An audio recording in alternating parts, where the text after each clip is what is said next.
Bonjour, je vous retrouve pour un découpeur de légumes.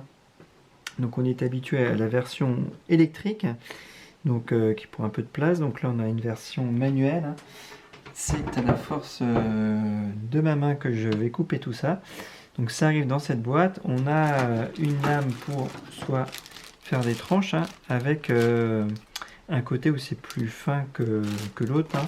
Et là, pareil, donc soit on va râper d'une manière plus grossière avec les gros, soit on retourne, et du coup on va râper d'une manière plus fine.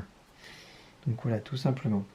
Donc on a le bac, alors il est des deux côtés, c'est-à-dire que là on a un petit point de fixation, donc soit on le met comme ça, soit on le met de l'autre côté. Finalement ça c'est pas plus bête, donc on n'a pas besoin de trop se prendre la tête de ce point de vue là.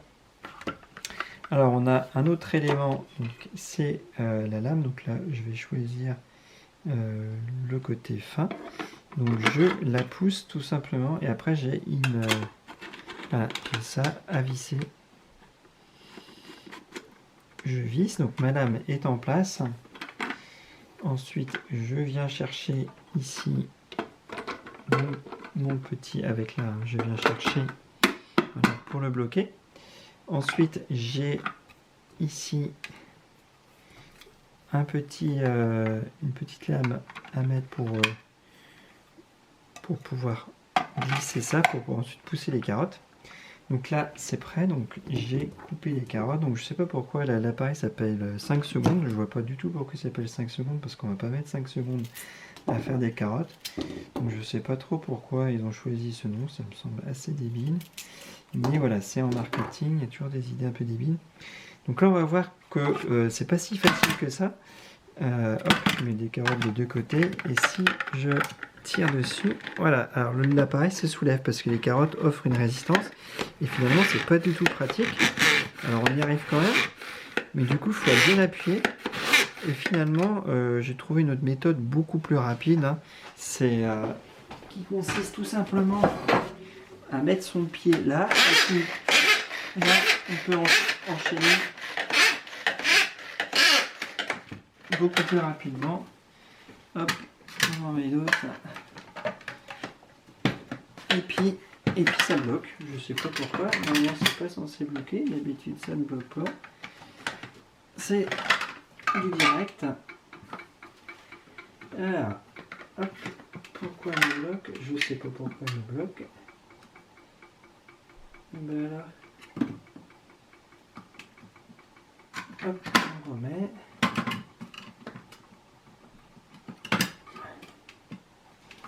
Alors, hop, et voilà, on repart.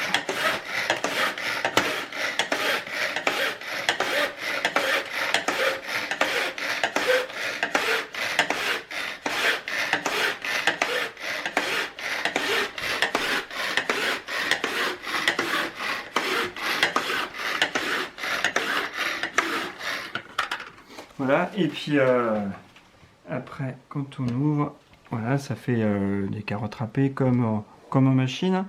Donc on le voit, c'est quand même pas aussi évident que ça. Et puis là, je sais pas pourquoi ma lame s'était bloquée. Alors j'ai juste enlevé les carottes, je les ai remises, c'était bon. Donc voilà, donc c'est pas non plus révolutionnaire. En tout cas, le principe est très très bien. Le nettoyage, il est assez aisé, surtout si on le fait tout de suite.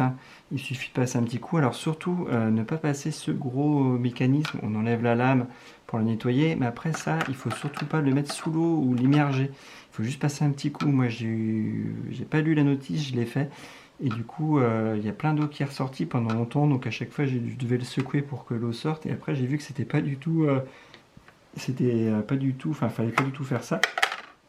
Donc du coup, à ne pas faire, il faut juste passer un petit coup d'eau. Donc ne pas surtout le mettre au lave-vaisselle. Par contre, ça, le bac, il est censé pouvoir passer au lave-vaisselle. Mais tes fans ne le recommandent pas. Du coup, appareil plutôt sympa. Ça prend un peu moins de place que ça. Mais finalement, ça prend quand même de la place.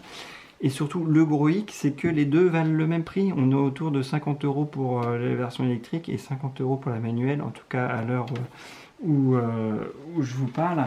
Et bah, du coup, ça fait un peu quand même énorme. C'est très abusé d'avoir les mêmes prix pour deux appareils, un qui est mécanique et un électronique. Celui-là, ça fait plus de 15 ans que je l'ai. Ça, je sais pas combien de temps il va tenir. J'espère 15 ans aussi, mais j'en sais rien. J'ai pas assez de recul, donc du coup, ça me paraît un prix complètement délirant pour se retrouver avec un appareil mécanique. Donc voilà, plutôt satisfait, mais pas à 50 euros, quoi. Voilà ce que je pouvais dire en quelques mots sur cet appareil. Merci, bye bye.